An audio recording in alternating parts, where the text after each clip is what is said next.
recurso de casación es un recurso impugnativo extraordinario contra las resoluciones y sentencias que la ley atribuye a más alto órgano judicial, en este caso la Corte Suprema, dándole la facultad de conocer sentencias definitivas de los tribunales inferiores, revocándolas o confirmándolas únicamente por motivos establecidos por la ley. La palabra casar proviene del latín casare, que significa abrogar o derogar. Por su parte, casación proviene del término francés cassation, derivado a su vez de caser, que se traduce como anular, romper o quebrantar. El recurso de casación, en cuanto a su naturaleza jurídica, no es un tercer grado de jurisdicción, sino un recurso extraordinario en sí, ya que por medio de este, la Suprema Corte de Justicia no conoce el fondo del asunto, sino que su actuación se limita a confirmar o anular la sentencia recurrida según fuera el caso. En otras palabras, es un verdadero juicio al debido proceso de la ley y no a las pretensiones de las partes. Ahora procederemos a analizar la evolución histórica del recurso de casación. Primero, el recurso de casación no era conocido con ese nombre, sino como recurso de nulidad en la época colonial. Después, con el Código Civil de Enjuiciamiento del 28 de julio del año 1852, ya es reconocido como recurso de anulabilidad. Después, al pasar los años, se va a introducir el recurso de casación, primeramente con ese término, en la Constitución de 1979.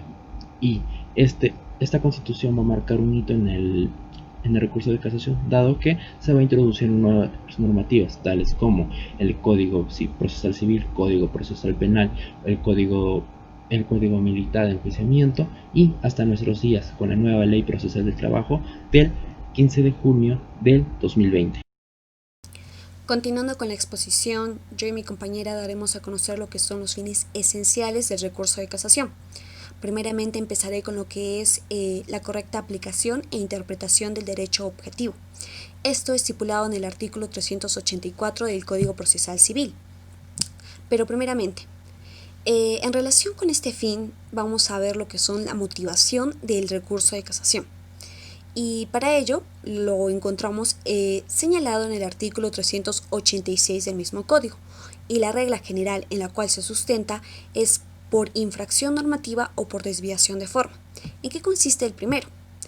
En que el juez no ha elegido la norma pertinente, o sí lo hizo, pero no le ha dado el sentido que merece, y pues por lo mismo incurre en insuficiencia o exceso en el juzgamiento.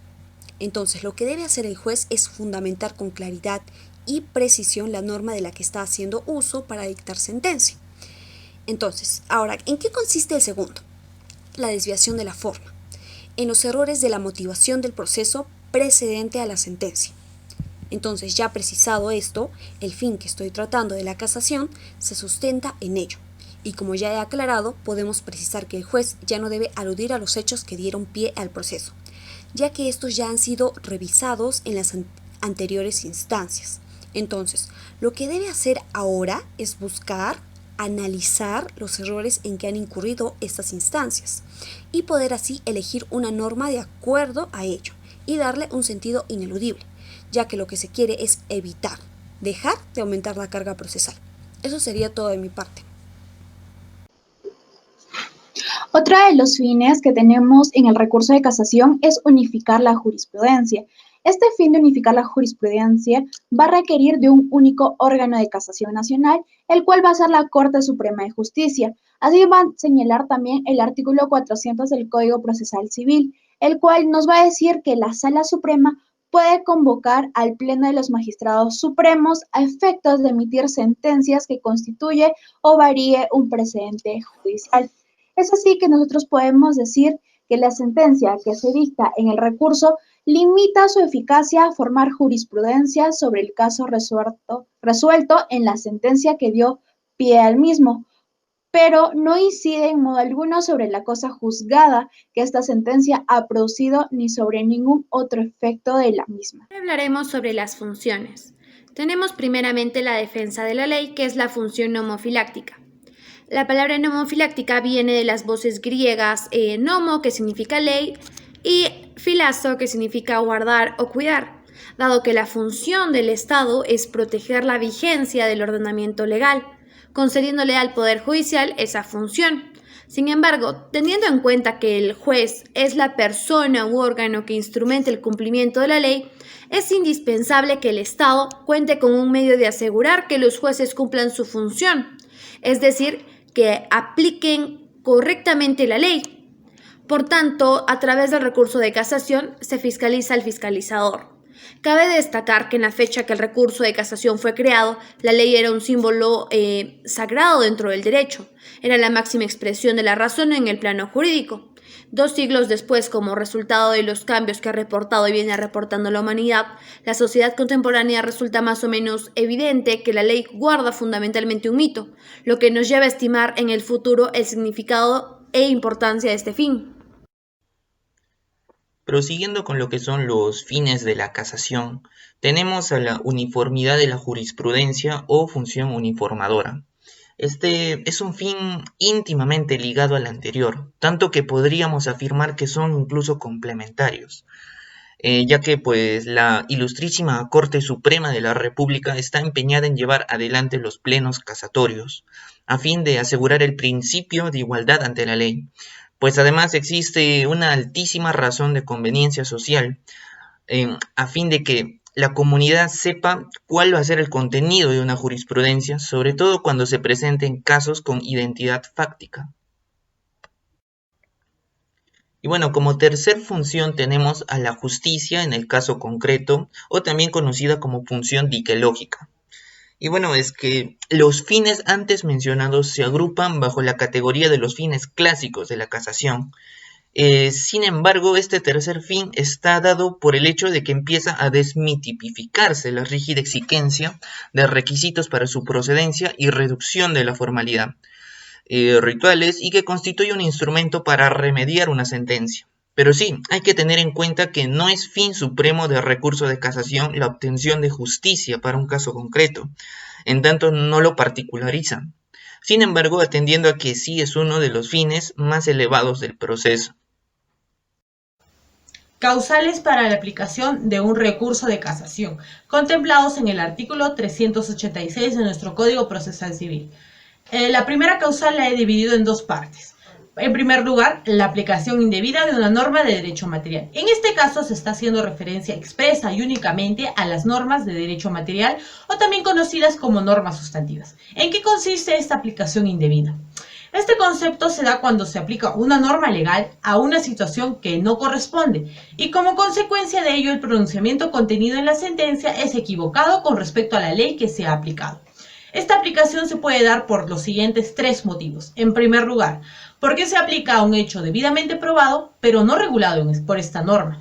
En segundo lugar, porque se aplica a un hecho probado y regulado por esta norma, haciéndole producir efectos en su totalidad, cuando era pertinente solo su aplicación de forma parcial. Y en tercer lugar, porque se aplica un hecho probado y regulado por esta norma, pero haciéndole producir efectos que en esa norma no se habían contemplado, o deduciendo derechos u obligaciones que no se consagren en esta misma. La segunda parte de este causal, la interpretación errónea de una norma de derecho material. Esta interpretación errónea se determina porque existe una norma legal, cuyo contenido o significado se presta a distintas interpretaciones, y el juzgador, al aplicarlo, siendo aplicable el caso que se le da una interpretación que no corresponde al verdadero espíritu de esta norma. Es decir, esta interpretación errónea se refiere a la doctrina sostenida por el juzgador con motivo del contenido del texto legal y sus efectos. Claro está que cuando la redacción del texto legal es de por sí un poco confusa, su violación es mucho más probable. Sin embargo, también se da cuando la confusión está en el entendimiento de ella y que tuvo lugar en la sentencia de primera o de segunda instancia.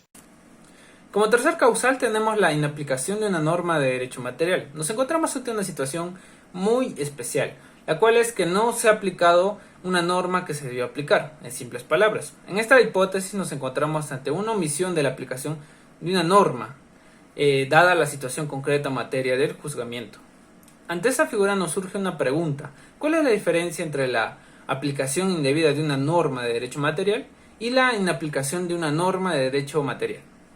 En el primer caso se aplica la norma que no correspondía a ser aplicada, básicamente, al caso bajo juzgamiento. En el segundo caso nos tenemos a que no se aplica la norma que se debía aplicar, Ambos casos conducen a un error en la aplicación de cuya rectificación se persigue a través de la interposición de un recurso de casación. Como cuarto causal tenemos la contradicción con otras resoluciones expedidas por la Corte Suprema de Justicia o las Cortes Superiores, pronunciadas en casos objetivamente similares, siempre que dicha contradicción esté referida a uno de los causales anteriores que ya hemos mencionado. Este causal tiene por objeto, más que todo, provocar la uniformidad jurisprudencial. Tomando como punto de partida la naturaleza nomofiláctica del recurso de casación, se persigue tanto la pureza de la aplicación legal como la uniformidad jurisprudencial. La causal se sustenta en una necesidad de que la interpretación de la ley sea uniforme. Es un requisito inherente de la seguridad jurídica que dicho acto, dicha sentencia, sea uniforme. Ante una pluralidad de organismos judiciales de la misma jerarquía, la divergencia interpretativa es una realidad que conspira contra la referida seguridad, que a su vez es la base de todo sistema jurídico. Es por ello que la interpretación legal que se manifiesta a través de la jurisprudencia debe quedar uniforme.